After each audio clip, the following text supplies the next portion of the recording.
വൈകുന്നേരം നല്ലൊരു അസല് കുളി അങ്ങോട്ട് പാസ്സാക്കിയിട്ട് നല്ലൊരു കട്ടൻ ചായ കുടിക്കാൻ നേരിച്ച് അടുക്കളയിൽ ചെന്ന് നോക്കുമ്പോൾ ഉപ്പച്ചി നെവിൻ കൂടി അവിടെ ഇരുന്ന് ഭയങ്കര കളിയിലായിരുന്നു.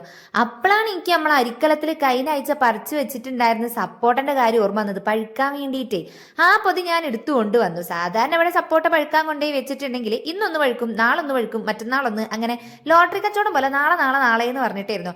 പക്ഷെ ഇത്തവണ എന്തോ ഭാഗ്യത്തിന് എല്ലാം കൂടി പഴുത്തിട്ടുണ്ടായിരുന്നു.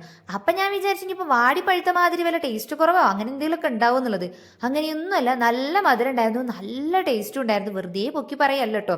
ഈ ഒന്നൊക്കെ പഴുത്ത് കിട്ടുമ്പോഴുള്ള പ്രശ്നം എന്താ വെച്ചാൽ ഒരു കഷ്ണം മുറിച്ചിട്ട് നമ്മളെല്ലാവരും കൂടി ഒരു കുഞ്ഞു കുഞ്ഞു കഷ്ണം തിന്നുമ്പോക്കിനും ഒരു ടേസ്റ്റിന് വായിൽ കിട്ടത്തേ ഉള്ളൂ. എന്താ പറയുക, വയറ് നിറച്ച് കൊതി തീരോളം കഴിക്കാൻ പറ്റൂല. പക്ഷെ ഇന്ന് വയറ് നിറച്ച് കൊതി തീരോളം കഴിക്കാൻ ഇഷ്ടം പോലെ ഉണ്ടായിരുന്നു.